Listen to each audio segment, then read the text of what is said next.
Bonjour à tous. Je vois, on s'excuse, on a une toute petite minute de retard. Bonjour à tous, on va démarrer tout de suite. Manuel est avec nous. J'espère que vous passez une belle journée, que vous soyez dans le monde. On aimerait tout de suite savoir d'où vous vous connectez. Dites-le dans le chat, dans le Q&A. Si vous êtes aussi sur le Facebook Live, dites-nous-le tout de suite, ça nous intéresse. Je suis Romain Poirot, pour ceux qui ne me connaissent pas, directeur commercial associé de French Morning Media Group. Depuis plus de 14 ans maintenant, le magazine pour les expatriés aux États-Unis, Canada et Angleterre, sous Maudit Français au Canada.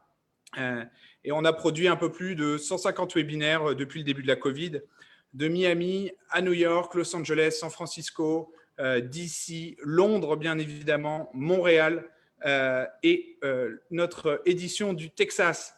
Vous pouvez retrouver nos experts tous les mardis. On vous donne rendez-vous à midi normalement. Aujourd'hui, on a fait 12h30. Et puis, si vous voulez recevoir les invitations par email, il suffit tout simplement de s'abonner à notre newsletter. Si vous avez besoin du lien, écrivez-moi. On reçoit aujourd'hui un vétéran de l'immobilier, un jeune vétéran de l'immobilier, Manuel Ravier, investisseur immobilier. Il a plus de 70 lots entre des bureaux, des immeubles, des appartements, une valeur estimée aujourd'hui à plus de 15 millions d'euros. Il est conférencier, spécialiste dans le domaine du financement et la fiscalité immobilière, cofondateur de la société investissementlocatif.com, une entreprise d'une centaine de salariés aujourd'hui qui est basée à Paris et qui a ouvert des agences un petit peu partout dans la France. Au programme, si vous n'avez pas eu le temps de le lire, je vais vous le donner. Comment bien se préparer face à d'éventuelles crises futures, comment sécuriser son avenir, construire un héritage pour ses enfants, augmenter son niveau de vie et comment faire tout cela, bien entendu, sans alourdir vos impôts.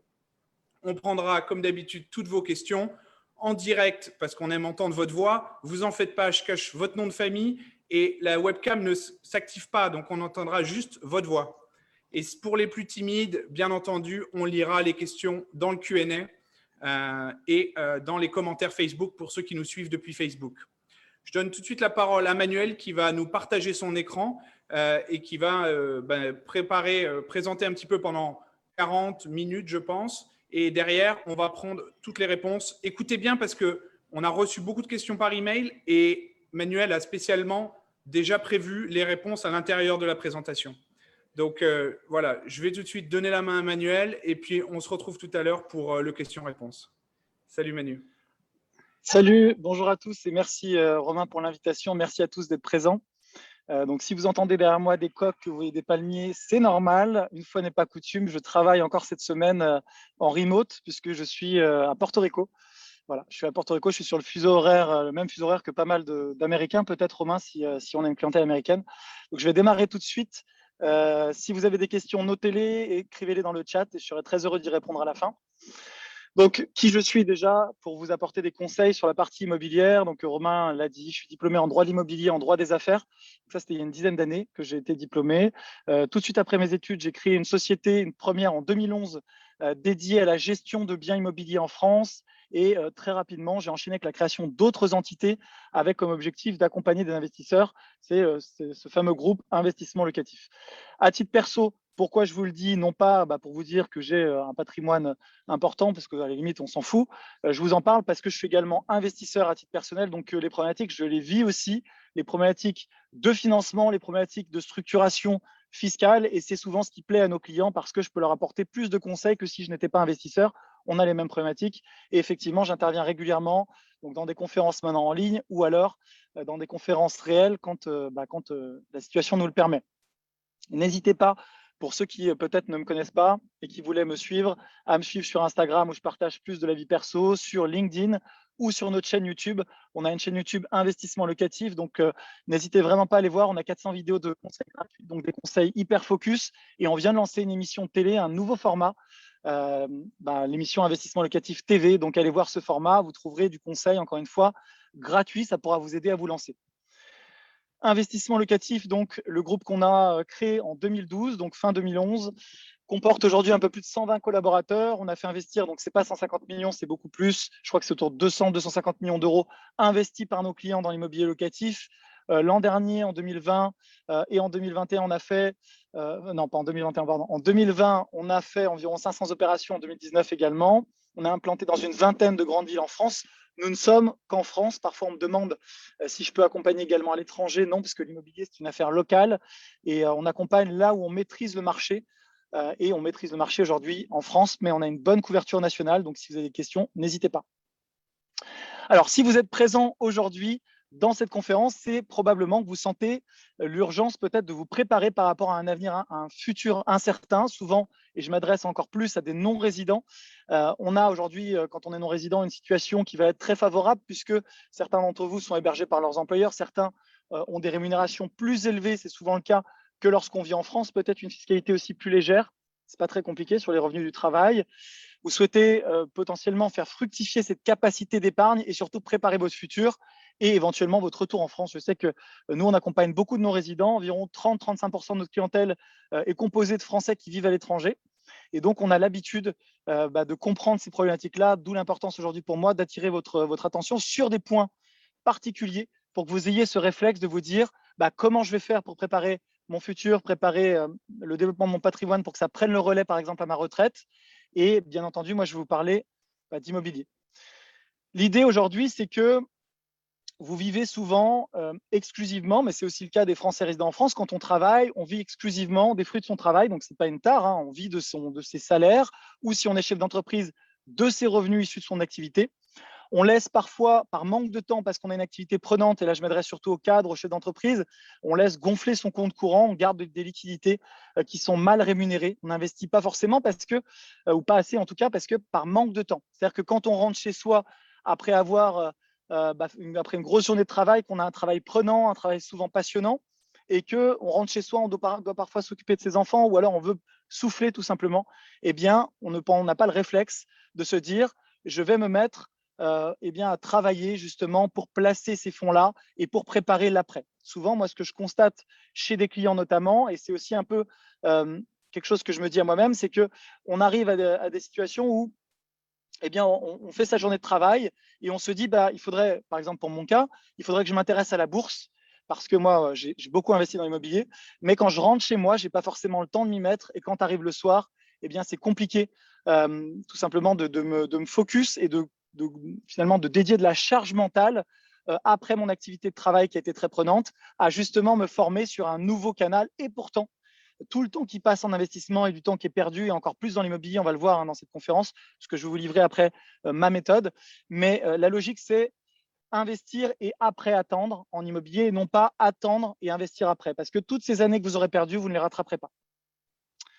Quels sont les risques si on ne passe pas à l'action, justement, notamment dans l'immobilier, si on ne place pas pour plus tard? Les risques, c'est quoi? C'est qu'on le voit, hein. Aujourd'hui, on a des amortisseurs sociaux qui vont être à l'agonie, c'est-à-dire que cette crise, notamment cette crise du Covid, mais on était déjà très endetté avant au niveau français, cette crise du Covid a vu une explosion de la dette publique, ce qui fait que tous ces amortisseurs sociaux qui vont être les pensions de chômage, qui vont être les pensions de retraite, tout ça va avoir tendance à diminuer. On voit que l'État se désengage de tous les services publics, tout simplement par manque de moyens. Et donc, on risque, à terme, si on ne se prépare pas, d'avoir moins de ressources plus tard, ce qui est dommage, puisque l'investissement d'aujourd'hui va au contraire viser à préparer vos ressources de demain. On le voit. Hop. Alors, attendez, juste désactiver mes notifications qui pop un peu dans tous les sens. On le voit, les banques centrales aujourd'hui. Alors, attendez une seconde. Je quitte tout ça parce que je suis assailli de notifications. Voilà, ça sera plus simple. On le voit, les banques centrales impriment massivement de la monnaie. On parle de 30% de toute la monnaie américaine, de tous les dollars qui auraient été imprimés en une seule année. Pourquoi? Parce que c'est la logique de la planche à billets qui tourne au maximum. Je ne sais pas si on a des personnes de nationalité américaine qui nous regardent, mais je peux vous dire par exemple que ma compagne, qui du coup a la nationalité américaine, a reçu des chèques du gouvernement américain dans notre boîte aux lettres à Paris. Donc c'est assez impressionnant. Vous recevez un chèque de l'État américain et vous vous dites mais pourquoi? On n'en a pas réellement le besoin. Et en fait, c'est ce qu'on appelle l'hélicoptère monnaie. On imprime de la monnaie pour relancer justement l'économie. Mais le contre-coup, c'est qu'on va subir probablement une dévaluation de cette monnaie. Il y a plus de monnaie en circulation pour le même volume de services ou de biens, d'actifs, ce qui fait qu'en réalité, demain, vos dollars que vous aurez, vos euros, parce que c'est la même chose avec l'euro, vous permettront d'acheter moins de choses. Donc, en fait, vous allez avoir un appauvrissement, sauf si vous êtes préparé en achetant, on va le voir dans cette conférence, des actifs qui peuvent être des actions en bourse, qui peuvent être également de l'immobilier, tout type d'actifs ou alors des métaux, etc., etc. La crise sanitaire rend l'avenir économique flou. On est tous un peu dans une légère dépression aujourd'hui. Alors, quand je dis légère dépression, c'est un climat qui est quand même pas génial. En France, vous le savez, parce que j'ai vu qu'il y avait des gens qui étaient basés en France qui nous regardent. On a un pseudo-confinement, on a énormément de choses qui sont fermées. Donc, c'est pesant. Et on ne sait pas vers quoi l'économie va évoluer. Et donc, d'autant plus aujourd'hui, se préparer à ce futur. Le salariat vit une mutation historique. Là, sur la partie salaire, on voit qu'on a une certaine ubérisation de la société avec de plus en plus d'indépendance, qui à la fois est génial, puisque qui dit indépendant dit plus de liberté potentiellement dans l'exercice de votre activité professionnelle, mais dit aussi moins de garanties, moins de cotisations pour justement vos retraites futures, et donc dit qu'il faut se préparer encore plus. On a le devoir de se préparer en investissant, puisqu'on va passer d'une retraite qui est une retraite actuellement par distribution et une retraite par capitalisation. Il va falloir aujourd'hui que vous-même, vous pensiez justement à votre futur et à votre retraite.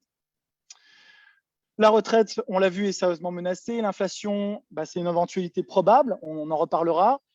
Quel investissement résistera sur le long terme? C'est la question que tous les gens qui veulent faire des placements financiers ou immobiliers se posent. Où est-ce que je dois investir mon argent pour que demain, il puisse me rapporter, travailler pour moi? Quel avenir? Pour nos enfants. Et donc, voilà, moi, la réponse avec mes 2 enfants, puisque je suis jeune papa, j'ai 2 enfants en bas âge, c'est de me dire comment demain, je serai en mesure de leur offrir un futur au moins aussi bien, aussi bon que le mien. Je pense que c'est un petit peu ce que vivent tous les gens aujourd'hui, de se dire, j'ai eu la chance de vivre une époque où tout, globalement, fonctionne quand même très bien. Est-ce que demain, le niveau de vie sera préservé pour mes enfants et comment je peux le faire? Moi, la réponse que j'ai trouvée, et c'est pour ça que j'ai investi, c'est l'immobilier.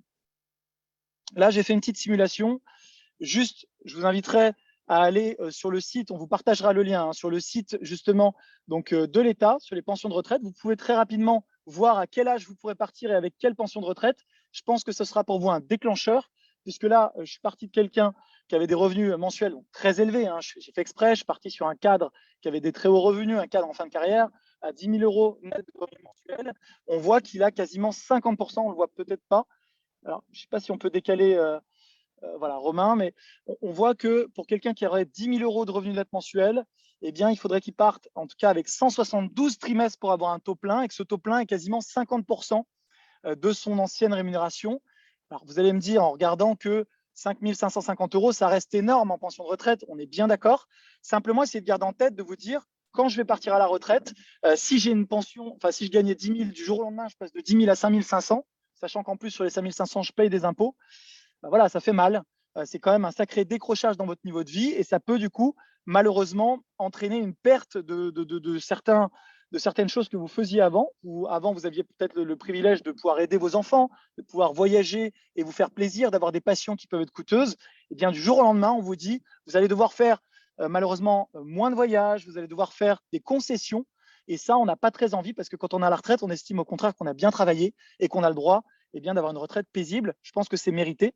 Donc, il faut tout simplement l'anticiper, se dire, dans un cas comme ça, en tout cas, moi, c'est ce que je vous encourage à faire, combien je gagne aujourd'hui, combien je gagnerai demain en faisant la simulation, on vous enverra le lien, à quel âge je peux partir à taux plein, c'est un vrai sujet. Est-ce que vraiment vous avez envie d'arrêter de travailler dans ce cas-là à 68 ans, ou est-ce que peut-être vous allez vous dire, moi, je vais vouloir partir à 60 ans pour profiter aussi de la vie, ce qui est quelque chose d'important. Et si c'est le cas, avec combien je pars à 60 ans, ce ne sera pas le même montant, si vous y avez droit, bien entendu, qu'à 68. Donc, vous allez avoir un décrochage encore plus élevé de vos revenus. Ce n'est pas forcément un problème. Si vous avez investi dans différents actifs, la bourse, l'immobilier, etc., vous allez pouvoir avoir des revenus qui vont prendre le relais et pouvoir profiter au maximum. Je te rassure, Manuel, on voit très bien ton écran, il n'y a pas de problème. Parfait. Si vous avez des questions, pensez à les noter dans le chat, j'y répondrai. J'avance un petit peu pour l'instant. Alors, qu'est-ce qui vous bloque? Qu'est-ce que moi, je constate aujourd'hui avec nos clients, avec les gens qui nous contactent et qui nous disent voilà, Manuel, je voudrais investir dans l'immobilier, mais je ne sais pas comment faire. Et c'est encore plus le cas quand on est expatrié, qu'on vit à l'étranger et qu'on vit loin du coup de la France et qu'on se dit pour moi, ce n'est pas possible d'investir en France, je suis loin, je ne suis pas sûr que les banques me prêtent, ça me semble trop compliqué. C'est penser, ce qui bloque les gens souvent, c'est penser que la situation actuelle est éternelle. C'est-à-dire que tout simplement, c'est ce que je vous disais, hein, et à nouveau, le but, c'est pas de vous faire culpabiliser, de ne pas passer à l'action, de ne pas être passé à l'action assez aujourd'hui. C'est simplement de vous faire prendre conscience et que vous ne puissiez plus dire dans 10 ans, dans 15 ans, dans 20 ans, si j'avais su, je l'aurais fait. Parce que pour moi, il n'y a rien de pire que les regrets a posteriori, alors que la plupart d'entre vous peuvent aujourd'hui passer à l'action. Je vous explique juste après, bien sûr, comment. Mais c'est de se dire, arriver à 58 ans, à 60 ans, de se dire, ah purée, mais si j'avais su, je l'aurais fait, j'aurais investi dans l'immobilier. Regarde comme ça a monté. Regarde mon collègue Robert qui a investi, lui, dans l'immobilier, comme il a une belle vie. Voilà, je vous prends l'exemple. Moi, mon papa, j'en reparlerai après, je crois, mais il était ingénieur chez EDF, tout à fait classe moyenne. Il avait un de ses amis qui s'était mis à investir dans des laveries. Donc, il y a 15-20 ans. Au début, les gens rigolaient dans son bureau. Il faisait ça en plus en side project. Il était ingénieur dans un bureau d'études chez EDF. Il dessinait des barrages dans l'hydroélectrique. Et puis, à côté, il a commencé à investir dans des laveries. 1 laverie, 2 laveries, 3 laveries, 4 laveries. Et il investissait bien sûr à crédit. On va voir comment après dans les mécanismes. Alors, je ne vous dis pas d'acheter des laveries. C'est un parallèle que je fais. Et les gens, au début, rigolaient en disant, mais qu'est-ce que tu t'emmerdes, excusez-moi du mot, mais qu'est-ce que tu t'emmerdes à exploiter des laveries? Et au bout d'une dizaine d'années, il a commencé à voir son niveau de vie qui a changé. Et les gens dans le bureau rigolaient un petit peu moins et lui demandaient des conseils en fait d'investissement. Ils lui disaient, mais toi, tu as fait dans les laveries, mais comment tu as fait? Est-ce que tu peux m'expliquer? Parce que tout simplement, il avait investi dans des actifs, dans les murs des laveries qui généraient des revenus avec très peu de travail en face. Et puis, ça a changé tout simplement le cours de son existence, financièrement parlant en tout cas. Parce que sur l'argent, on dit toujours ne fait pas le bonheur. Après, ça apporte du confort. Et le bonheur, c'est à vous de le trouver et puis de l'assumer. Donc, il ne faut pas penser que votre situation actuelle, votre situation professionnelle est éternelle et que les revenus que vous avez aujourd'hui, vous allez les avoir tout le temps, parce que ce ne sera pas le cas pour le sujet de la retraite, mais il peut aussi y avoir, et on l'a vu, hein, on a pu le voir avec la crise actuelle, il y a aussi malheureusement énormément de secteurs qui ont été touchés, des gens qui peut-être se disaient dans l'aéronautique, il n'y aura pas de problème, tout va rouler, j'ai un bon travail, un bon poste. Et j'en parle d'autant plus librement que nous, on a beaucoup de clients qui sont peut-être pilotes, qui étaient pilotes d'avion, qui ont peut-être changé de carrière, mais qui avaient intelligemment utilisé cette capacité d'endettement pour investir à ce moment-là. Se dire qu'on a le temps d'y penser, qu'on fera ça plus tard un jour, comme je vous l'ai dit avant, on va le revoir. L'immobilier, c'est un sujet de capitalisation. Vous enrichissez chaque mois. Chaque mois, à partir du moment où vous avez mis en place ce système qu'on va voir juste après. C'est-à-dire que tant que vous n'avez pas fait le projet, que vous n'avez pas des loyers qui rentrent, vous ne vous enrichissez pas. Ce n'est pas parce que vous dites je vais le faire dans 10 ans que vous allez vous enrichir sur les 10 prochaines années. En revanche, dès que c'est fait, ça va tourner tout seul et vous allez pouvoir justement capitaliser chaque mois sur des revenus que vous allez encaisser en remboursant aussi votre crédit à la banque.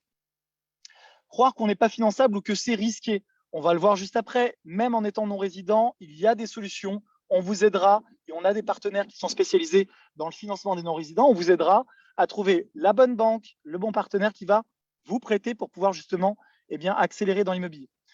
Et enfin, le dernier point qui peut vous bloquer, c'est de se dire qu'on investit en priorité dans sa résidence principale. Alors, je ne dis pas qu'il ne faut pas acheter sa résidence principale. Ce que je dis simplement, c'est qu'on a tous une capacité d'endettement. Si demain, vous prenez 100% de votre capacité d'endettement pour acheter votre résidence principale, elle sera tout simplement épuisée. Vous ne pourrez rien acheter d'autre pendant les 20 prochaines années. Donc, c'est souvent une erreur qu'on voit de personnes qui se disent si j'avais su, j'aurais peut-être d'abord fait des projets immobiliers locatifs avant d'acheter ma résidence principale. C'est ce que j'ai fait personnellement et je vais vous en parler juste après. Voilà, la situation actuelle n'est pas éternelle. Le calculateur de l'État fait froid dans le dos. Ça, je vous enverrai le lien. Je vous invite vraiment à faire ce petit test parce que mieux vaut savoir à quelle sauce on va être mangé, sachant qu'en plus, dans les futures années, ça risque d'évoluer, évidemment pas dans le bon sens. Mais déjà aujourd'hui, je pense que ça va vous faire réagir.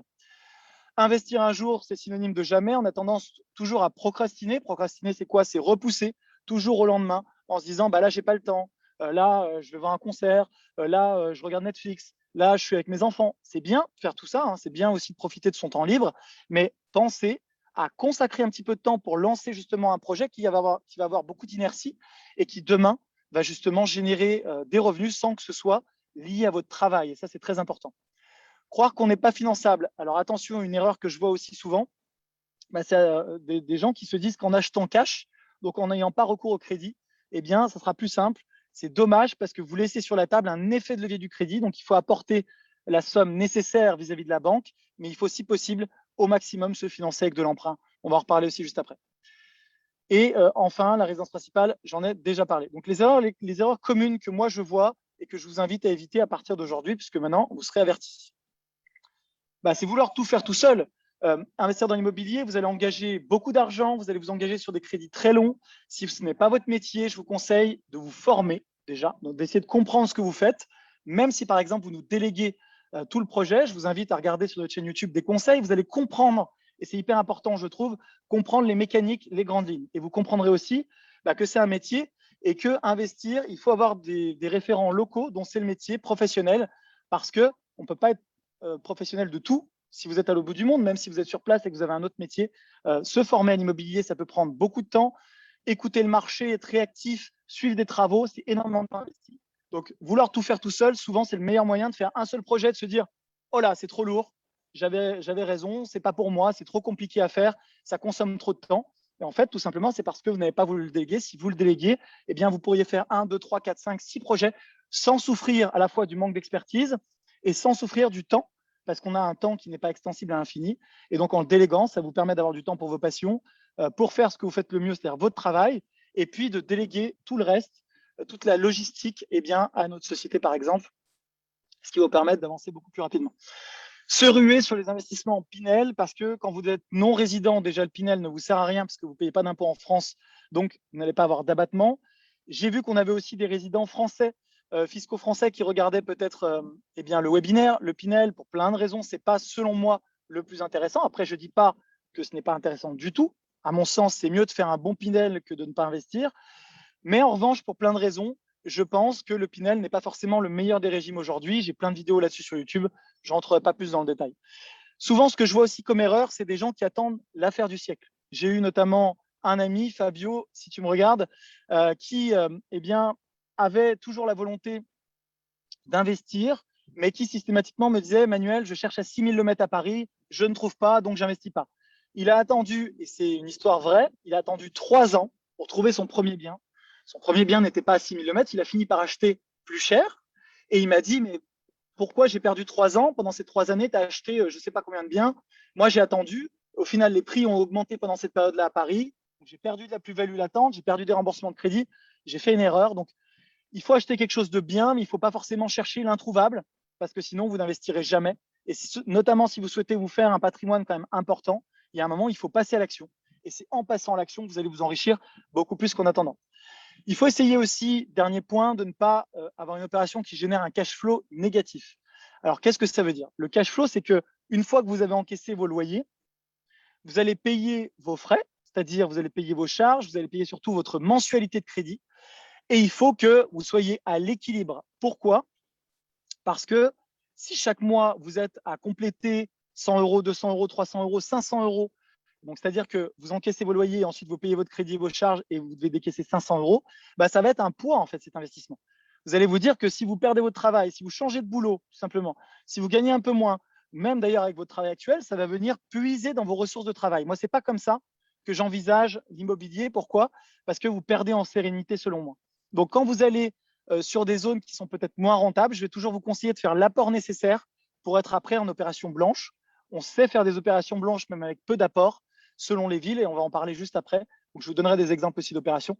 Mais la logique, c'est que selon moi, et en tout cas, c'est comme ça que moi j'envisage mes projets, et il faut qu'une fois que j'ai mis de l'apport ou pas, et une fois que j'ai étalé mon crédit sur 20 ans, eh bien, cet investissement-là soit comme une fusée que j'ai mis en orbite et ne soit pas un poids, en tout cas. Voilà. Donc, je suis déjà rentré dans les détails. Je vais vous parler maintenant de la solution, la meilleure solution aujourd'hui, selon moi, encore une fois, c'est d'emprunter, c'est d'utiliser l'effet de levier du crédit parce que c'est ce qui va vous enrichir. Par exemple, si je fais un calcul très, très simple pour que vous compreniez, si on investit dans une opération à 6% de rendement, donc c'est les loyers annuels divisés par tous les frais du projet génèrent 6% de rendement. Donc, le projet en lui-même a un rendement locatif de 6%. Et si je le finance avec un effet de levier x3, c'est-à-dire que j'apporte sur le projet 1/3 d'apport et le reste, donc 2/3 de crédit, ça veut dire que le rendement de l'apport que j'ai mobilisé, dites-moi en commentaire, Romain, tu peux aussi m'interrompre si je ne suis pas clair, mais ça veut dire que l'argent que j'ai mobilisé pour mon projet, cet apport, il n'a pas un rendement de 6%. Cet argent, il a un rendement de 6% multiplié par 3, puisque j'ai un effet de levier du crédit dans mon exemple-là, x3, donc j'ai un rendement de 18% sur l'argent investi. Et c'est pour ça qu'on dit régulièrement qu'en réalité, on peut avoir un effet de levier qui peut être très élevé, puisque moins on met d'apport dans le projet, plus l'effet de levier sera grand, vous l'avez compris, et plus je vais avoir un retour sur investissement des fonds investis qui va être imbattable. Voilà. Je pense qu'on aura peut-être le temps de creuser. Je ne sais pas si c'est clair pour tout le monde. Je ne vois pas les commentaires, hein, personnellement, Romain, donc je te laisse peut-être me faire un feedback. Tu voulais passer sur un slide explicatif là-dessus ou... Non, pas spécialement. Enfin, après, on va D'accord. y revenir un petit Mais peu je plus crois en que tu vas détail. rentrer dans les détails après, de toute façon. Absolument. Là, c'est Parfait. déjà pour poser un peu le cadre et puis essayer de… Parce que c'est une conférence, je ne sais pas combien de temps on a, mais je ne peux pas rester 10 heures en conférence. On a 400 vidéos sur la chaîne où j'explique des choses dans le détail. C'est compliqué de tout expliquer dans le détail. Donc, je fais des fois des vulgarisations. Vous allez voir, j'essaie de schématiser certaines choses pour que ce soit le plus clair possible, mais je vous invite vraiment à faire des feedbacks à Romain aussi dans le chat s'il y a des choses qui ne sont pas claires pour que je revienne dessus et que je puisse préciser. Alors, étude de cas. J'ai voulu vous prendre un exemple sur un cas personnel. C'est un des premiers appartements que j'ai acheté à Paris 11e. J'avais acheté un appartement de 80 mètres carrés rue Saint-Maur, dans une résidence années 70 qui n'était pas spécialement belle, hein, mais bon, ce n'était pas très important pour moi. En revanche, l'emplacement est très bien, puisque la rue Saint-Maur, dans le 11e arrondissement, c'est un quartier que les jeunes aiment beaucoup. C'est assez bobo. On a des jeunes cadres qui veulent habiter parce que c'est cool. Il y a plein de bars, etc. Enfin, il y a plein de bars quand on est hors période Covid, évidemment. Ce bien-là, je l'ai acheté, je crois, en 2015, en 2014 ou en 2015. Et je voulais vous montrer donc un petit peu quelques chiffres. Donc, je l'ai acheté en 2015 ou en 2004, fin 2014, je crois. Et je l'ai acheté au prix de 480 000 euros FA, c'est-à-dire à peu près 6 000 le mètre. Donc, c'est un bien que j'ai acheté 450 000 euros plus 30 000 de frais d'agence, avec globalement les frais liés à la rénovation du bien et les travaux. Eh bien, ça m'a coûté 560 000 euros. Aujourd'hui, ce bien-là, dans les grandes lignes, il est évalué à peu près par meilleur agent dans les 900 000 euros, puisque c'est à peu près 11 000 euros le mètre, sa valeur dans le 11e arrondissement. C'est les évolutions de prix sur meilleur agent. Vous pouvez trouver plein d'infos sur meilleuragent.com sur les évolutions de prix dans les différentes villes, les différents quartiers, etc. J'ai voulu vous prendre cet exemple-là. À l'époque, j'ai acheté ce bien par une agence que je ne connaissais pas. J'ai chassé le bien exactement comme on le fait pour nos clients. C'était déjà une très bonne affaire à l'époque. Mais ce que je voulais vous montrer, c'est que, évidemment, en 5 ans, les prix ont évolué, donc ils ont pris 30%. En 5 ans, j'ai également remboursé des mensualités de crédit à la banque. J'ai remboursé environ 25 000 euros par an sur mon crédit, sur ce bien-là. 25 000 euros fois 5 ans, c'est-à-dire environ 125 000 euros. Et donc, en vérité, je me suis enrichi d'environ, c'est même plus de 340 000 euros. Hein, là, c'est uniquement la plus-value latente, puisque je n'ai pas vendu. Je me suis enrichi de 340 000 plus 125 000 euros. Si je revendais aujourd'hui, donc je paierais bien sûr de l'impôt sur la plus-value. Et dans la logique que je veux que vous compreniez, je me suis enrichi par différents moyens. Je me suis enrichi par la capitalisation de ce que j'ai remboursé chaque mois à la banque. Ça m'a rapporté 25 000 euros par an de remboursement de capital. C'est-à-dire que là-dessus, j'ai gagné 125 000 euros cumulés sur les 5 ans sans avoir à faire de travail une fois que j'ai livré le bien et que je l'ai loué. Et je me suis enrichi par une plus-value latente. Alors, latente parce que je n'ai pas revendu. Ça se trouve, demain, ça peut baisser ou ça peut augmenter. Hein, donc, voilà, ce n'est pas réalisé. Mais si je revendais aujourd'hui, je me serais enrichi de 340 000 euros moins les impôts, plus le capital que j'amortis auprès de la banque d'environ 500 000 euros. Là, je veux juste vous interpeller. Qui ici, qui est présent à cette webconférence, arrive aujourd'hui à épargner 340 000 euros moins la plus-value? Et mettons même, si j'enlève un tiers sur la plus-value, si j'enlève un tiers, bon, il y a des abattements, c'est assez compliqué à calculer. Un tiers de ça, j'enlève 100 000. Mettons que j'ai amorti 125 000 et que j'ai gagné 200 000 euros de plus-value nette d'impôt. Qui arrive à épargner 325 000 euros 325 000 euros en 5 ans? Ça fait 60 000 euros par an. Et qui arrive dans la salle déjà? Peu de gens, je pense, parce que souvent, quand on gagne son argent, on a un niveau de vie qui correspond et qu'on n'a pas forcément envie de se serrer la ceinture pour épargner chaque année 60 000 euros. Sachant que ce bien-là, une fois que je l'ai fait, il a tourné, il s'est remboursé, il continue à m'enrichir chaque année. Et en sachant aussi que je n'ai pas fait que ce bien-là, j'en ai fait beaucoup d'autres. Donc ça, c'est un exemple parmi d'autres, puisque comme je vous le disais au départ, donc là, ça correspond à 2 lots, parce que je l'ai séparé en 2, ce bien-là. Mais j'en ai beaucoup d'autres, des lots qui m'enrichissent aussi tous les mois. Donc c'est juste un truc incroyable, ce que je veux vraiment vous faire toucher du doigt, c'est cet enrichissement passif qui n'est pas lié à votre travail une fois que vous avez lancé votre projet. Et une fois que on a fait l'effort initial, justement, de pouvoir lancer cette fusée. Ce que je veux vous faire comprendre, c'est qu'avec l'immobilier locatif, que vous fassiez avec nous, sans nous, tout seul, en vous faisant aider par des proches, etc., je vous invite vraiment à le faire parce que vous faites un travail initial pour moi, ce que je dis toujours, lancer la fusée. Donc, lancer la fusée, c'est quoi? C'est les démarches notariales qui sont un petit peu longues, signature du compromis, signature de l'acte authentique, les démarches bancaires. Même si les banques vous financent, il faut monter un dossier bancaire, ça prend un peu de temps. Ensuite, c'est quoi? C'est trouver le bien, ça va prendre du temps de recherche, c'est suivre les travaux, etc., jusqu'à la livraison et la mise en location. Une fois que c'est loué, votre fusée a décollé, pour ce bien-là en tout cas, elle est en orbite et elle va, bien sûr, il y a des petits changements de locataire, il y a un petit peu de gestion, mais elle a quand même décollé, elle est en orbite et elle va vous enrichir pendant 5 ans, 10 ans, 20 ans, jusqu'à ce que vous décidiez potentiellement de transmettre ce patrimoine à vos enfants ou de le vendre pour récupérer de la plus-value. Et en tout cas, vous vous serez enrichi sans effort. Et le but, et nous, c'est ce qu'on voit avec nos clients, vous verrez beaucoup de témoignages de clients non résidents ou résidents sur notre site investissementlocatif.com, c'est que souvent, on se pique au jeu. Une fois qu'on a fait un projet, on dédramatise le processus et on se dit, en fait, ouais, c'est faisable, surtout si on délègue. Et donc, souvent, les gens finissent un premier projet et nous disent, Manuel, je voudrais faire un deuxième projet, un troisième, un quatrième, et aller chercher les limites de cette capacité d'endettement. Et voilà, moi, c'est vraiment ce que je vous encourage à faire. Est-ce que, Romain, dis-moi juste, est-ce qu'il y a un bruit qui vous gêne et est-ce qu'on entend le bruit? Parce que j'ai un casque réducteur de bruit. Il y a des travaux qui viennent de démarrer à côté. Dis-moi juste si le bruit est gommé ou pas. C'est parfait, on t'entend nickel. On Ah, il n'entend n'y a rien pas de du bruit. tout. Ouais. C'est beau. Bravo à Bose pour leur casque parce que vraiment, il y a un bruit de fond assez désagréable. Alors, c'est parfait, on continue. Donc, dans notre système, la logique, c'est quoi? C'est que c'est la banque qui finance le bien. En tout cas, en partie, vous allez souvent apporter un apport.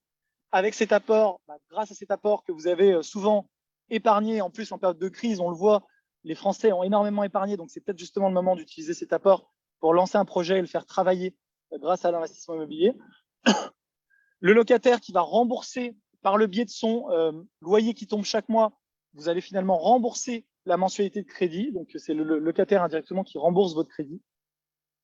Et investissement locatif qui s'occupe de toutes les démarches liées à cet investissement, puisqu'on va prendre en charge de la recherche du bien jusqu'à la mise en location. Tout ce que vous souhaitez nous déléguer, ce n'est pas une obligation, tout ce que vous souhaitez nous déléguer, vous pourrez bien entendu nous le déléguer. C'est pour ça qu'on est 120 collaborateurs et qu'on a des spécialistes de la chasse immobilière, des architectes d'intérieur, des architectes HMNOP.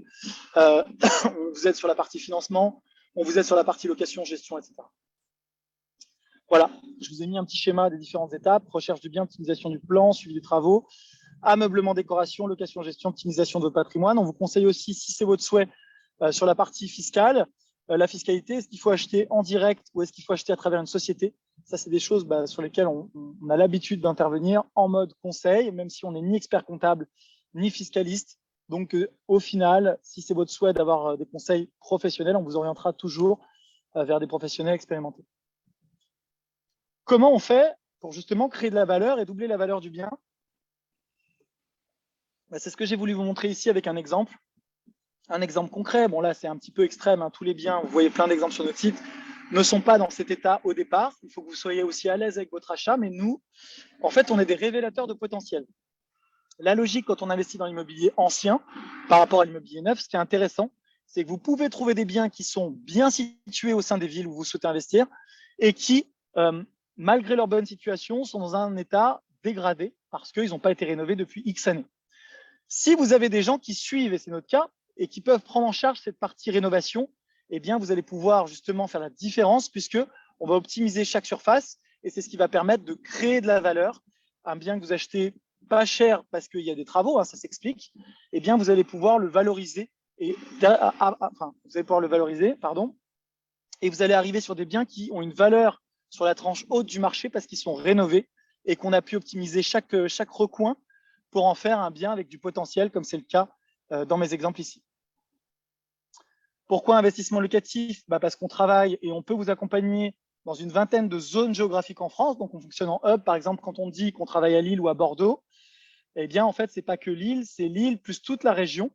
Plus vous allez être orienté sur un placement patrimonial, plus vous allez aller dans l'île centre, par exemple, et plus vous allez nous demander un projet avec du rendement, plus on va avoir de l'expertise pour vous accompagner sur des villes qui vont être à proximité de l'île, pas forcément dans l'île, parce que dans l'île, on achète plus cher au mètre carré, et donc le rendement locatif sera plus faible. Quand on sort de l'île, on peut faire des immeubles, on a plein de beaux projets qui peuvent être à Roubaix, qui peuvent être à Tourcoing, qui peuvent être à Douai, qui peuvent être dans plein de zones différentes autour de l'île, voilà, mais qui sont des zones où on maîtrise le marché, parce que d'une rue à l'autre, ça peut être beaucoup moins bien, et on va vous emmener dans des secteurs de la ville où il y a de la demande locative et où il y a une valeur patrimoniale, même si on n'est pas dans l'île centre.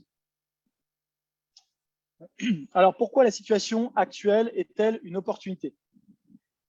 Parce qu'on le voit, aujourd'hui, on a un marché de l'immobilier avec le Covid, ça fera peut-être partie des questions qui me seront posées. Hein, souvent, on me demande, Manuel, comment est orienté le marché avec ce qui se passe sur le Covid depuis maintenant plus de 12 mois, puisqu'on a commencé le premier confinement en France en mars 2020, en 2021 quand je fais cette conférence. Eh bien, les prix de l'immobilier, on le voit, ont bien résisté. À part à Paris, où on a une très, très légère baisse selon les arrondissements, et quand je dis légère baisse, on parle de 2-3%, ce qui est vraiment minime à mon avis. Quand on parle d'une baisse de 200 € le mètre carré sur un prix où on est dans les 10 500, 11 000 € le mètre, c'est pas ça qui, aujourd'hui en tout cas, hein, parce que tout peut toujours se passer, mais on voit qu'on continue à avoir un marché liquide avec beaucoup de ventes qui se réalisent et des acheteurs qui sont présents. Et on voit qu'on a un marché parisien qui est impacté peut-être un petit peu plus que les autres, du fait que c'est une ville culturelle, une ville où les logements sont peut-être plus petits et où beaucoup de gens sont partis se mettre au vert, mais une ville aussi qui, à mon avis, c'est un avis personnel, va repartir très très fort pour deux raisons. Parce que quand on va réouvrir, eh bien, les gens vont revenir pour rebénéficier à nouveau des raisons qui les avaient fait venir à Paris, hein, qui vont être la culture, qui vont être les sorties, les amis et le travail, la vie sociale, etc. Donc ça va repartir à mon avis très fort. Pour une seconde raison, c'est le marché du tourisme. C'est que beaucoup de logements qui étaient loués au Airbnb en location courte durée se sont retrouvés sur le marché en location longue durée. Mais quand vous avez des accréditations courte durée, les propriétaires vont les remettre probablement courte durée parce que ça leur apporte plus d'argent. Je pense que Paris va redevenir une ville touristique. À nouveau, ça n'engage que moi. Et chacun doit faire sa propre analyse. Et enfin, parce que bien sûr, on le sait, on a l'arrivée bientôt des JO qui va mettre un fabuleux coup de projecteur sur Paris et qui, à mon sens, va faire repartir le marché très fort. Dans les autres villes, on voit que le marché de l'immobilier se tient bien et évolue à la hausse dans un certain nombre de grandes villes, notamment, je pense à Marseille ou à Lille, où les prix ont beaucoup augmenté. On a aussi eu des augmentations en 2020 sur la ville de Lyon. Donc voilà, on a un marché qui globalement résiste. On avait peur, enfin pas moi, mais certains commentateurs du marché se disaient est-ce que ça va fonctionner? Est-ce que les Français vont se détourner de l'immobilier? On voit qu'au contraire, plus que jamais, c'est une valeur refuge. On a de l'argent parce qu'on épargne beaucoup. Cet argent, on l'investit dans des actifs parce qu'on a peur du lendemain. Donc, les prix d'immobilier se tiennent et au contraire évoluent à la hausse. Donc, c'est peut-être le moment de profiter vous aussi et de continuer à investir, d'autant plus que les taux restent très bas. On a des rentabilités par opération qui restent très intéressantes. Aujourd'hui, nous, chez Investissement Locatif, on vous accompagne avec des rendements entre 4 et 9-10% selon les zones géographiques. Alors, pourquoi un tel écart? Parce que selon que vous investissez dans des zones plus patrimoniales, donc ça va être Paris-Centre, Lyon-Centre, Bordeaux-Centre, Lille-Centre, vous allez avoir des rendements qui vont être plus faibles parce qu'on achète plus cher à l'achat, potentiellement avec des valorisations, donc des hausses de prix qui vont être potentiellement plus fortes, même si on n'a pas de boule de cristal, c'est ce qui s'est toujours passé dans le passé. Et à l'inverse, si vous me dites, Manuel, je voudrais investir dans une zone avec un meilleur rendement, on va vous emmener en périphérie des grandes villes pour bénéficier du dynamisme justement de cette ville-là, de cette communauté urbaine. Donc ça peut être le cas, encore une fois, dans la communauté lilloise ou dans la communauté bordelaise, et tout en bénéficiant de villes où les prix sont moins chers au mètre carré. Et donc, on va avoir un meilleur rendement locatif dans ces zones-là. Donc ça va vraiment dépendre de votre projet. Pour ça, on verra à la fin, mais vous pourrez contacter mon équipe pour avoir un rendez-vous offert. Donc ça ne vous engage à rien. Le rendez-vous est gratuit. Et on va pouvoir vous montrer ce qu'on est capable de faire selon le projet de chacun. Donc certains vont venir nous voir et nous dire, moi, je veux absolument Paris-Centre et un arrondissement à un chiffre parce que je veux du patrimonial et que demain, mes enfants peut-être étudieront là où je veux un pied-à-terre. OK. Donc là, on vous fera acheter le mieux possible dans cette zone-là. D'autres personnes vont me dire, Manuel, moi, ce qui m'intéresse, c'est pas d'être dans une zone très chère à l'achat, mais au contraire, c'est d'avoir un meilleur rendement locatif. On va vous conseiller, on va vous proposer des zones, voir ce qui est faisable ensemble. Puis si ça vous intéresse, on va lancer le projet. Donc, on peut avoir aujourd'hui encore de très bons rendements locatifs qui vont être dopés par cet effet de levier du crédit avec des taux d'intérêt hyper bas. C'est-à-dire que les taux d'intérêt aujourd'hui, et c'est troisième point, le financement par les banques, en tant que non-résident, vous allez avoir des taux entre 1,20 et 1,60 sur 20 ans. Donc, un taux d'emprunt entre 1,20 et 1,60 sur 20 ans. Certains vont même me dire, Manuel, j'arrive à avoir en dessous de 1%, ça arrive. Mais moi, ce que je constate, c'est des taux d'intérêt entre, on va dire, 1 et 1,5%, entre 1,20 et 1,60 pour les non-résidents. Et ça reste des taux historiquement bas. Donc, l'argent est quasiment gratuit et il faut en profiter quand c'est pour financer des actifs, donc de l'immobilier, par exemple. Alors, l'état du marché, j'ai commencé déjà un petit peu à en parler. À mon sens, et après chacun, encore une fois, doit avoir son analyse, on risque, à mon avis, d'arriver sur un marché inflationniste sur les prix de l'immobilier dans les futures années. Pourquoi? Alors, ce n'est pas ma théorie à moi, hein, c'est la théorie de certains économistes. Donc là, les économistes ont chacun leur idée. Encore une fois, je vous invite vraiment à vous faire votre idée. Moi, je suis petit-fils de paysan, donc j'ai ce qu'on appelle le bon sens paysan. Et pour moi, c'est un atout. Et je me dis, aujourd'hui, on se retrouve avec des États qui impriment des billets. Bon, c'est-à-dire que pour le même volume de biens immobiliers, le même volume d'actifs d'entreprises en bourse, etc., on a plus d'argent qui est injecté. Bêtement, je me dis, plus d'argent qui est injecté, même valeur des actifs, bah, les gens, c'est pas aussi simple. Encore une fois, je vulgarise énormément. Je ne suis pas économiste, mais je me dis, la valeur des actifs va augmenter en monnaie. Pourquoi? Parce que la valeur, tout simplement, de la monnaie va baisser. Donc ça, c'est mon analyse personnelle. C'est pas aussi simple que ça dans l'économie. Encore une fois, on pourra en parler pendant des heures. Je vous inviterai, si le sujet vous intéresse, à écouter un peu des économistes parler du sujet. On pourra vous faire un mail récap là-dessus avec Romain pour que vous ayez quelques sources. Mais moi, ma logique, c'est qu'on va avoir dans les futures années une dévaluation de la monnaie. Aussi parce que c'est le seul moyen aujourd'hui pour que les États remboursent leurs dettes. Les États empruntent à taux fixe.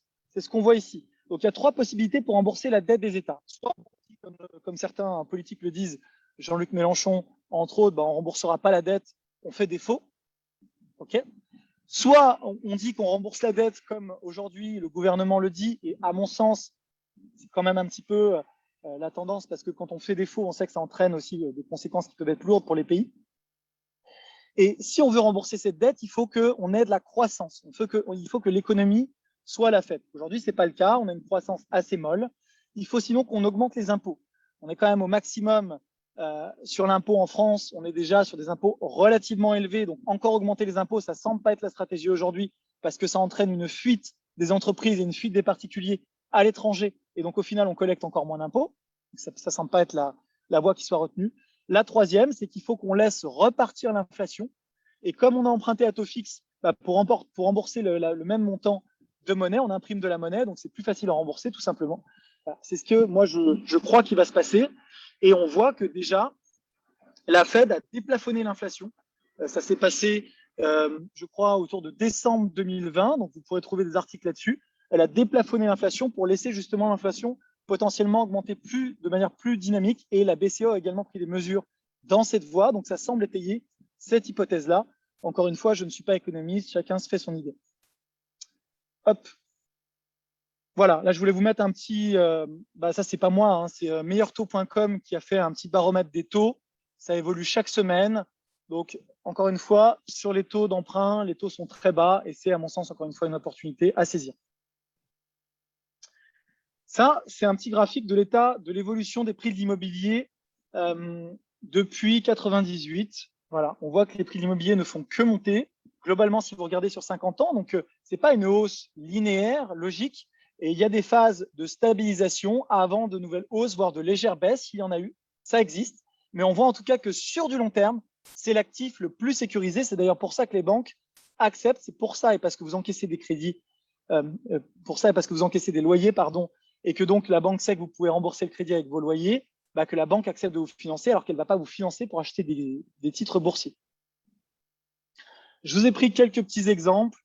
Ici, par exemple, d'une division à Lille, 124 mètres carrés, qu'on a divisé en 2 appartements. Le budget total pour 124 mètres carrés a fini à 352 000 euros. Donc, dans ce budget de 352 000 euros, on a plus de détails sur notre site, mais on a l'achat, donc l'achat du bien, les frais de notaire, le montant des travaux, le montant des meubles et les honoraires investissement locatif. Quand on vous parle de budget, on vous parlera toujours en budget total, incluant nos honoraires.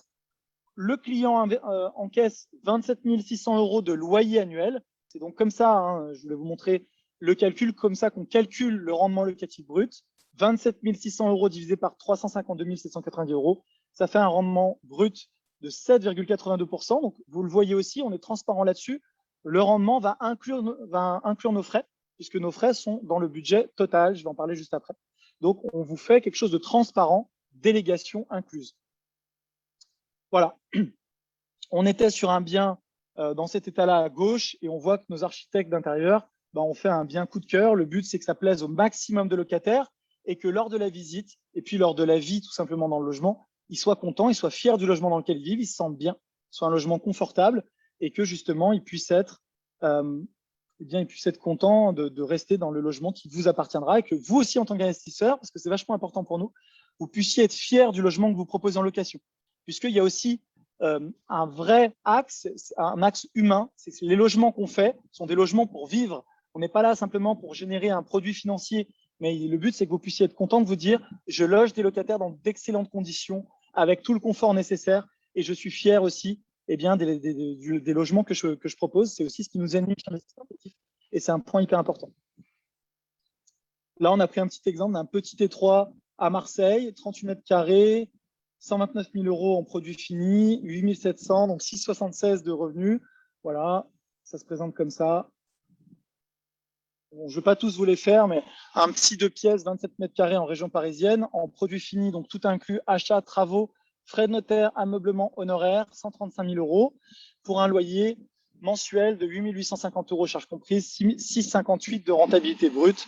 Voilà, donc on est toujours sur des rentabilités qui vont être supérieures au marché, supérieures à la moyenne du marché selon les zones d'investissement. Comment on fait ça? Tout simplement en créant de la valeur, en vous permettant d'acheter un bien, une bonne affaire sur le marché, souvent une bonne affaire parce que c'est une succession, parce que nos chasseurs toute la journée cherchent des opportunités et parce qu'il y a des travaux. Et on révèle la valeur de ce bien-là pour le louer sur la tranche supérieure du marché, tout simplement parce que c'est un bien rénové, optimisé, décoré par nos architectes d'intérieur, un bien qui donne envie et un bien qui est mieux que les autres biens sur le marché. Donc voilà la logique en fait de comment on crée de la valeur. On achète un bien dont dont peu de gens veulent parce qu'il est dans un état, il est dans son jus, comme on le dit souvent.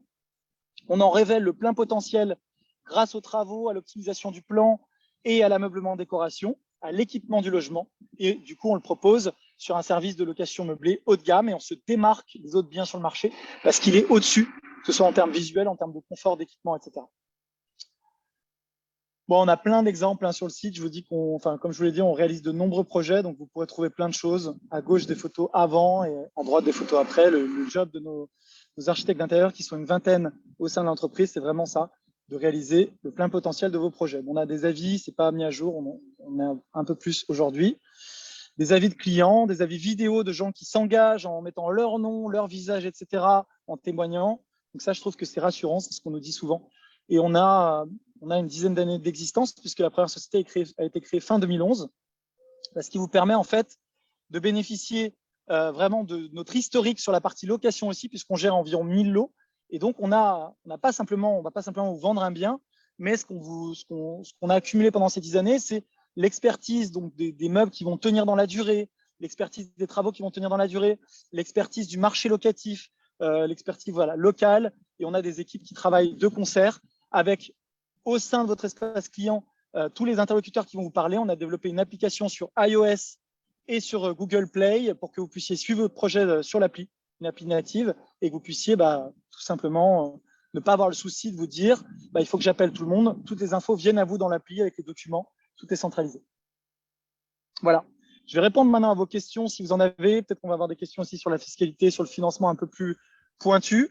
Si vous souhaitez, et je vous invite vraiment à le faire, ne pas faire partie encore une fois de ceux qui vont se dire plus tard si j'avais su ou si je m'étais lancé, si j'avais pris le temps de lancer ce projet, voilà, vous pouvez prendre un rendez-vous offert, encore une fois, ça ne vous engage à rien et ça vous permettra de potentiellement avoir déjà de l'info gratuite et puis peut-être de nous mandater. On sera très heureux de nous accompagner, comme on le fait avec des centaines de clients, dans le développement de votre patrimoine, avec des experts à tous les niveaux et y compris sur la partie financement si vous êtes non-résident. Donc voilà, le but de cette conférence pour moi, et après je vais passer aux questions, c'était vraiment que je vous donne des clés déjà pour que vous puissiez le faire soit tout seul, soit en nous le déléguant, et que vous puissiez vous dire demain que vous ne fassiez pas partie. Encore une fois, j'insiste, mais c'est hyper important pour moi de ceux qui se disent a posteriori, si j'avais su ou si j'avais pris le temps, et que vous n'ayez pas ces regrets-là. Maintenant, vous savez, et je suis disponible pour répondre à vos questions. Merci Manuel. Vous savez, dans tous nos webinaires, on essaie toujours d'avoir un QR code à la fin. Donc, pour ceux qui découvrent, vous prenez votre téléphone, vous passez avec votre appareil photo dessus et vous avez tout de suite accès à l'agenda de l'équipe de Manuel, puisque, comme il le disait, il a un peu plus de 120 personnes maintenant avec qui il travaille. Les rendez-vous fonctionnent par téléphone ou en visioconférence. Absolument. Alors, Et le site c'est investissement-locatif.com. Le site, si ouais. vous souhaitez aller jeter un coup d'œil aux réalisations, parce qu'il y a beaucoup d'infos aussi dessus. Alors, scannez-le si vous voulez le scanner maintenant, parce qu'on va couper le partage d'écran pour qu'on puisse nous voir à nouveau un peu mieux. Je laisse encore quelques secondes pour ceux qui veulent le scanner. Et vous en faites pas, tout ça c'est enregistré en replay. Vous pourrez le retrouver sur notre compte Facebook et dans les articles French Morning. Et puis, vous avez un email automatique dans 24 heures qui va partir de Zoom avec l'article et le replay qui vous enverra directement sur notre chaîne YouTube. Donc voilà, je coupe le partage d'écran et on va, pour donner un petit peu de voix, alors on a plein de questions qui commencent à arriver. Alors déjà, je vois une question sur les honoraires. Effectivement, je ne l'ai pas dit. Donc nous, on facture un fee sur la totalité du projet qui est de 8,4% TTC. Donc 8,4% du montant du projet. Sur un projet à 200 000 euros, ça fait environ 15 000 euros de TTC. Donc ça, c'est pour le fee qu'on facture. Il faut savoir que ces frais-là vont passer en plus et vont venir se déduire fiscalement des revenus locatifs imposables. C'est un peu technique, mais ce qu'il faut garder en tête, c'est que si par exemple vous êtes non-résident, quand on va vous facturer 15 000 euros, après impôt, ça va vous coûter environ 7 500 euros, puisque ça va venir gommer 15 000 euros de loyer imposable par rapport à si vous avez fait le projet tout seul. Vous n'auriez pas eu cette ligne de moins 15 000 dans les revenus locatifs, et donc vous auriez payé dessus des impôts. Donc, je vais reparler, je pense, après des impôts, mais retenez environ 8,4%. Ça peut être décrescendo, bien sûr, si vous faites plusieurs projets avec nous, si vous investissez, ce que j'ai vu une question sur des immeubles de rapport, ça va dépendre des montants, je vous invite à nous contacter là-dessus.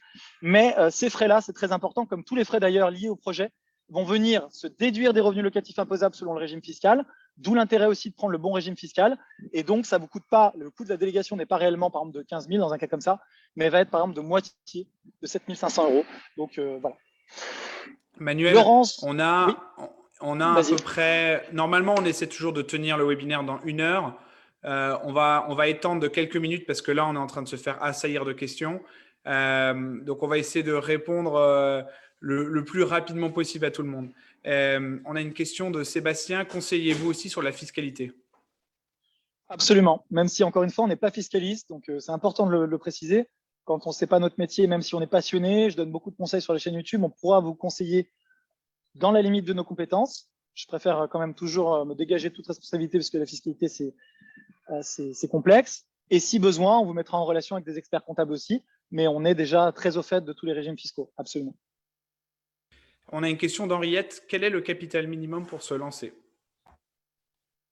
Alors, nous, on démarre sur des projets d'environ 100 000 euros tout inclus, selon les villes. Donc, ce ne sera pas à Paris si vous avez un budget de 100 000 euros tout inclus. Les banques demandent pour les non-résidents minimum 30 à 40% d'apport. Ce n'est pas forcément que de l'apport, ça peut être de la contrepartie que vous allez investir en actions. Donc ça, il faudra voir justement avec la partie bancaire. Et donc, ça veut dire qu'il faut minimum, je dirais, si vous êtes non-résident, 30-35 000 euros d'épargne. Et à partir de là, on va aller lever de la dette. Donc, à partir de ces montants-là, vous pouvez nous contacter. En dessous, vous pouvez bien sûr nous contacter, mais on risque d'avoir des difficultés sur la partie financement parce que les banques vont vous demander de l'apport.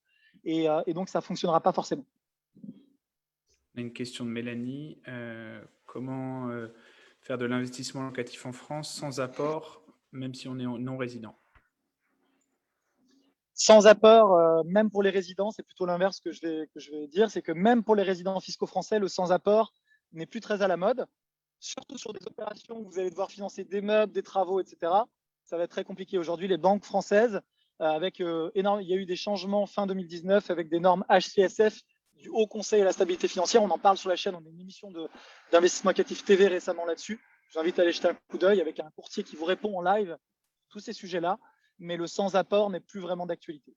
C'est toujours compliqué de dire que c'est impossible. Il y a toujours quelqu'un qui va me dire si je l'ai fait sur ma résidence principale en étant résident fiscal français sans faire de travaux, etc. Je ne dis pas que c'est impossible, mais c'est quasiment impossible. Les taux d'intérêt sont, je prends peut-être 2-3 questions, je les vois aussi. Les taux d'intérêt sont au plus bas. Pensez-vous qu'ils vont augmenter et combien sur quelle période? C'est assez compliqué, mais aujourd'hui, je pense qu'ils ne vont pas augmenter à court et à moyen terme parce que ça fait partie de la stratégie de relance, pas que d'ailleurs française, mais globalement, c'est une stratégie de relance des différents États. Ils n'ont aucun intérêt à augmenter les taux pour l'instant. Donc, pour l'instant, ils risquent de se maintenir bas. À voir dans les futures années, je n'ai pas de boule de cristal.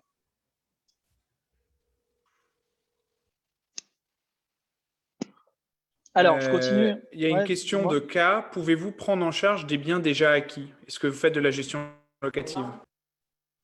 Alors, on peut prendre des biens déjà acquis. Et ce qu'il faut savoir, c'est que nos prestations peuvent aussi être un peu à la découpe. C'est-à-dire que quelqu'un qui aurait déjà un bien qui veut rénover pour optimiser la capacité de loyer, qui veut rénover meublé et veut nous déléguer cette partie-là, mais il en a déjà possession parce qu'il en a hérité dans le cadre d'une succession, parce que c'est un bien qu'il a depuis de nombreuses années et qui est vétuste, on peut s'en occuper, le revaloriser, vous le louez ou vous le louez après vous tout seul, ou vous le confiez à qui vous voulez en location-gestion. On peut tout à fait prendre les différentes démarches à la découpe. Dans ces cas-là, n'hésitez pas à nous contacter. Euh, Garantissez-vous votre proposition de loyer lors de la présentation du projet du fait de l'arrêt du Airbnb dans certaines zones et de la crise Covid? Avez-vous plus de difficultés à louer? C'est une question très intéressante, Thomas Brice. Oui, on a plus de difficultés à louer, notamment sur Paris. Ça, il faut le savoir, hein, donc on est transparent là-dessus. Actuellement, le marché parisien, il est un petit peu différent du reste de la France. Ailleurs en France, on loue très bien. À Paris, on loue un petit peu moins bien de manière, je pense, vraiment temporaire. Du fait, c'est ce que j'ai dit, hein, d'un problème sur la demande, puisqu'on a énormément d'étudiants internationaux qui n'ont pas pu venir. On a des étudiants qui sont retournés chez leurs parents parce qu'ils sont confinés. On a des jeunes actifs aussi qui se sont dit je vais en télétravail en province chez mes parents en attendant de revenir quand Paris va réouvrir. On a également, de l'autre côté, une augmentation de l'offre sur le marché parce que, comme vous le dites très bien, Thomas, des biens qui étaient préalablement en Airbnb ont été ramenés sur le marché. Donc, on a une augmentation de l'offre sur le marché. Donc, on a un choc de l'offre et un choc de la demande. Donc, on a plus de mal à louer. C'est une réalité sur le marché parisien.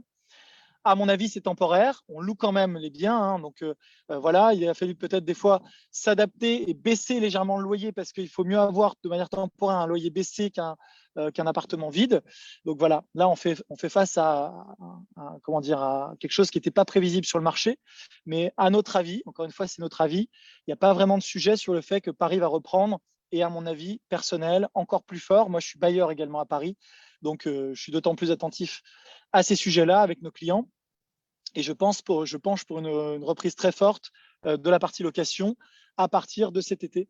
Voilà. Et du déconfinement, parce qu'on va avoir plus de gens vaccinés, etc. Donc, je pense pour ça. Ailleurs en province, pas de problème, on loue très bien.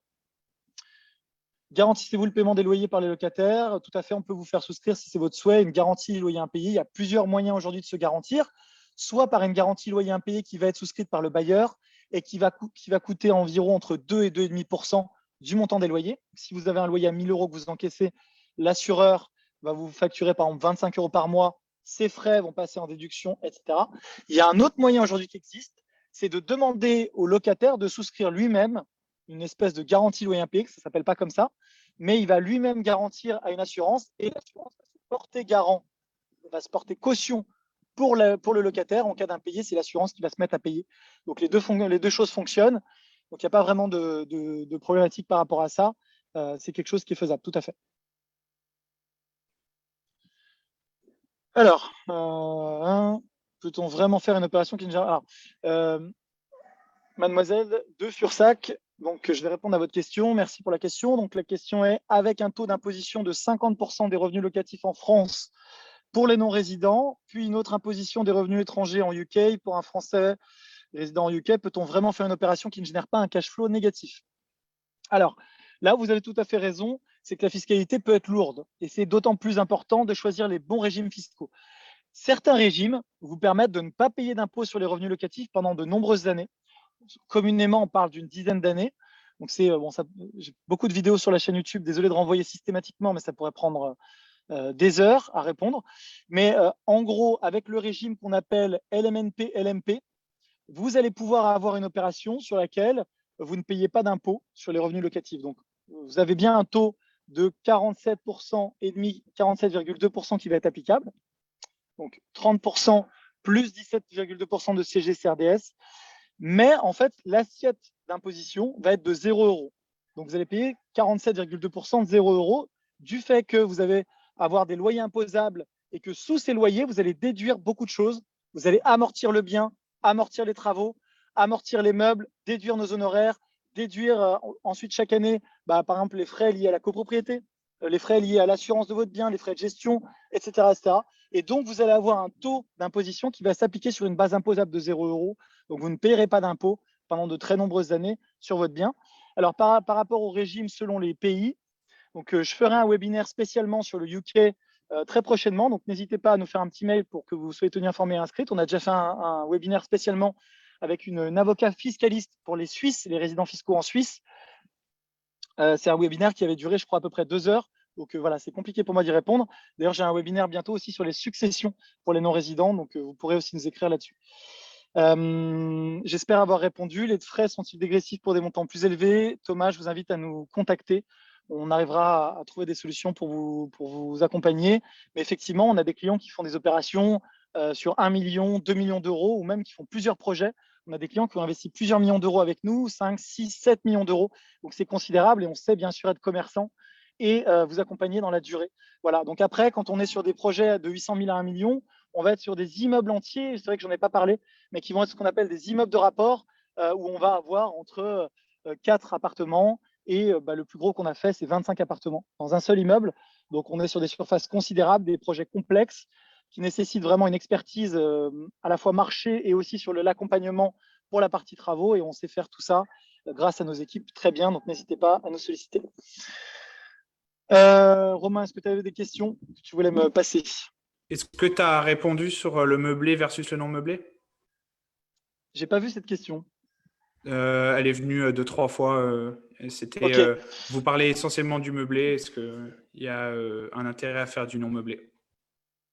Alors, effectivement, on parle souvent de meublé parce que qui dit location meublée, si vous détenez le bien en direct, dit que vous allez être dans un régime qui va s'appeler loueur meublé non professionnel ou loueur meublé professionnel. Ce régime est hyper intéressant parce qu'il vous permet d'amortir le bien, d'amortir les travaux, d'amortir les meubles et donc de gommer des revenus imposables. C'est ce que je disais juste avant. La location nue ne vous permet pas de pratiquer ces amortissements-là si vous détenez le bien en direct. Donc, c'est moins intéressant, en tout cas sur le papier, parce que vous allez tout de suite payer plus d'impôts si vous détenez un bien en direct et que vous le louez en location nue. Ça, c'est des approximations parce qu'il y a énormément de petits détails, mais dans la logique, c'est ça. En revanche, ce qui est faisable et ce qu'on voit souvent, on a des clients qui investissent à travers des SCI, donc des sociétés civiles immobilières, en prenant une option qu'on appelle l'option à l'IS, à l'impôt sur les sociétés. C'est-à-dire que plutôt que d'investir et que toi, Romain, par exemple, tu achètes un bien en direct, donc sur l'acte de propriété, c'est écrit Romain Poirot, eh bien, tu vas créer une société, par exemple avec ta compagne, et dans les statuts de la société que tu vas immatriculer, ça va être écrit que toi et ta compagne, vous êtes les actionnaires. Alors, ça ne s'appelle pas actionnaire parce que c'est une SCI, mais c'est ça dans la logique de cette entité. Donc, vous êtes propriétaire de l'entreprise et cette entreprise-là est propriétaire du bien. Si vous faites ça, ça peut être hyper intéressant pour la transmission notamment de votre patrimoine à vos enfants. Donc là, encore une fois, ça va être le sujet de mon prochain webinaire où je serai accompagné d'un notaire. On va parler de tout ça, un notaire que tu m'as d'ailleurs présenté, Romain, et je t'en remercie, qui est excellent. Mais la logique est celle-là. Et donc, la société va pouvoir investir dans des biens. Et donc, vous êtes protégé à titre personnel parce que, en fait, les bénéfices, loyers moins charges vont remonter dans la société. Dans la logique, encore une fois, c'est ça. Et tant que vous ne les distribuez pas, eh bien, vous n'êtes pas imposé dessus. Vous êtes protégé par l'entité, la personnalité morale de la société. Et vous êtes protégé parce que vous allez payer l'impôt sur les sociétés dessus. Plein de choses intéressantes là-dessus, mais voilà. Donc, dans la logique, l'impôt, dans la logique, la location nue, pardon, elle est moins intéressante quand vous détenez les biens en direct. En revanche, vous pouvez faire de la location nue à travers une société civile immobilière, par exemple, à l'IS. Et là, ça peut fonctionner puisque vous êtes protégé de cette fiscalité lourde de la détention en direct d'un bien loué en location nue. J'espère avoir répondu à la question. C'est toujours un peu technique, la fiscalité française. Vous n'hésitez pas à prendre contact avec Manuel. Vous allez aussi recevoir le lien vers son calendrier dans l'email automatique. Est-ce que tu veux juste parler rapidement de comment on peut se faire financer quand on est expatrié aux États-Unis, Canada, Angleterre? Je sais que c'est compliqué en fonction des pays. Est-ce que tu peux parler un peu des gens qui sont spécialisés là-dedans, peut-être? Ouais. Alors, effectivement, quand on est non-résident, c'est toujours plus compliqué. Donc, pour que vous compreniez le contexte, les banques ne gagnent pas beaucoup d'argent sur le crédit immobilier. Ça peut paraître bizarre, mais avec les taux actuels, les banques, elles ont des frais, elles payent des gens pour monter leur dossier de financement, enfin votre dossier en l'occurrence. C'est beaucoup de temps investi, c'est du risque, et finalement en face, c'est pas un produit qui les intéresse. Elles se disent pas, elles se frottent pas les mains en se disant on a fait beaucoup de crédit immobilier. Ça leur apporte pas beaucoup d'argent. Pourquoi je vous explique ça?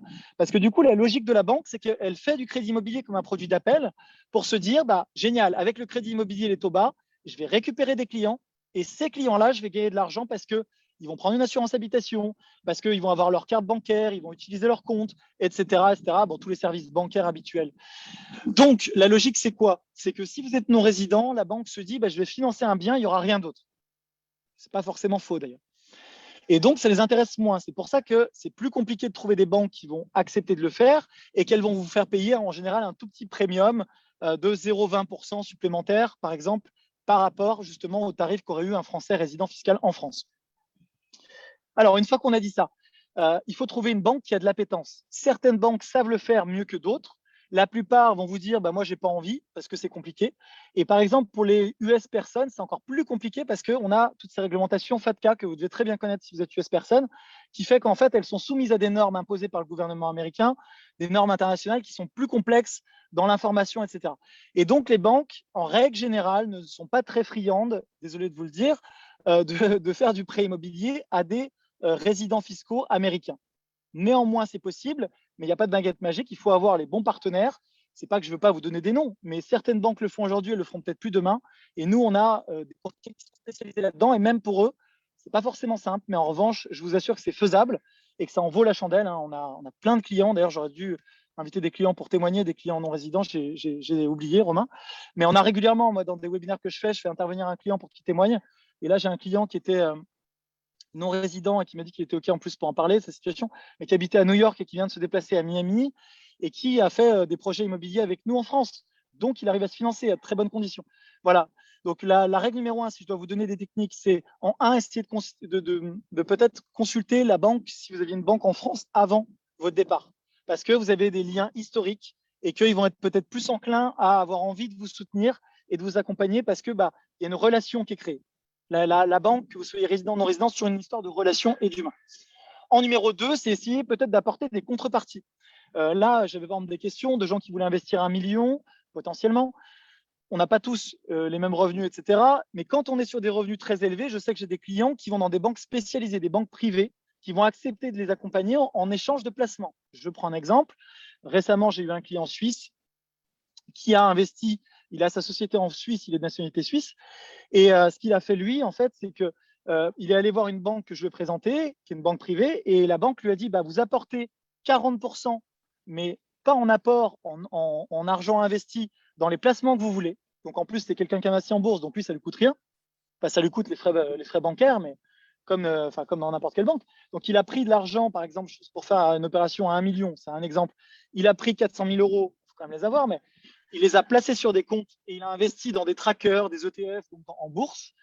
La banque, en échange, a dit, bah, ces comptes-là chez nous en bourse, on va les nantir.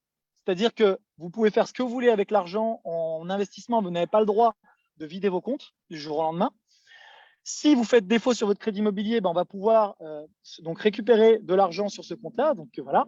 Et en échange, la banque a prêté chaque euro du projet immobilier. Donc elle a prêté achats, travaux, meubles, etc. etc. Ça, c'est une banque privée. Régulièrement, je leur envoie de nos clients. Et c'est possible donc d'emprunter 100% du projet pour avoir l'effet de levier maximal. Et en échange, simplement, ils vous demandent d'être client et vous faites vos placements comme vous l'auriez fait ailleurs, en bourse, etc. Voilà. Donc chaque situation a sa réponse. Si vous souhaitez investir 100 000 euros, 120 000 euros au total, ou si vous souhaitez investir 1 million, je n'aurai pas forcément la même réponse et le même partenaire à vous présenter.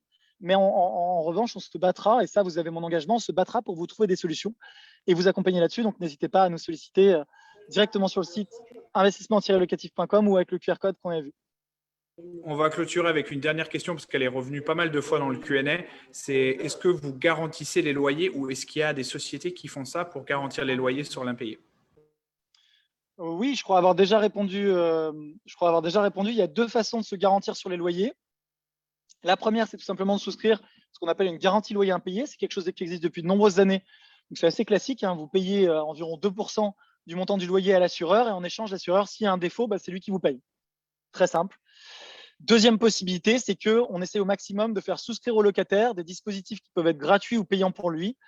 Et ça peut être par exemple des dispositifs de type Visal ou des dispositifs privés où le locataire va payer lui-même 2-3% à un assureur. En échange, l'assureur va se porter garant Et en cas de défaut, eh bien, vous êtes payé par l'assureur, encore une fois. Parfait. On a beaucoup de cas très personnels. Je vous invite à prendre contact directement avec l'équipe de Manuel pour voir ça. Et vu qu'on a déjà dépassé le temps imparti, je vais remercier Emmanuel pour son temps et d'avoir été là connecté depuis Porto Rico. Ça change un peu comme décor. On a l'habitude de le voir dans ton bureau parisien. J'espère que ça se passe bien pour toi. Je vous donne rendez-vous mardi prochain à midi. On sera connecté sur le magazine Maudit Français qui fait partie du groupe Média, comme certains le savent. Et on parlera d'opportunités, notamment d'émigration vers le Canada pour les entrepreneurs et quelles sont les solutions, que vous soyez entrepreneur, freelance ou investisseur. Vous avez sûrement déjà reçu l'invitation. Manuel, est-ce que tu voulais dire un dernier mot? Oui, je vais me permettre de vous envoyer un email avec un petit peu un récap de ce qu'on a vu, la présentation, les coordonnées, le lien vers ce fameux outil pour calculer votre retraite. Désolé, je ne veux pas vous déprimer, mais mieux vaut savoir et pas être surpris. Et puis, encore une fois, je vous enverrai aussi notre chaîne YouTube où vous verrez notre émission, etc. Ça vous donnera déjà beaucoup d'infos. Vous pourrez nous contacter avec grand plaisir et vraiment sauter le pas parce que ce que je vois moi à chaque fois, sautez le pas, que ce soit avec nous ou en investissant par vous-même, mais n'ayez pas de regrets et je finirai là-dessus. C'est faisable, donc il faut le faire vraiment. On a plein de merci de Astrid, de Sébastien, de Monsieur K. Merci à vous. Merci à vous de nous avoir suivis jusqu'à la fin. Et comme d'habitude, tous les mardis midi, rencontre avec un expert. Merci à vous. Bon après-midi, bonne journée où que vous soyez dans le monde. À bientôt. Salut Manuel. Bonne journée. Salut.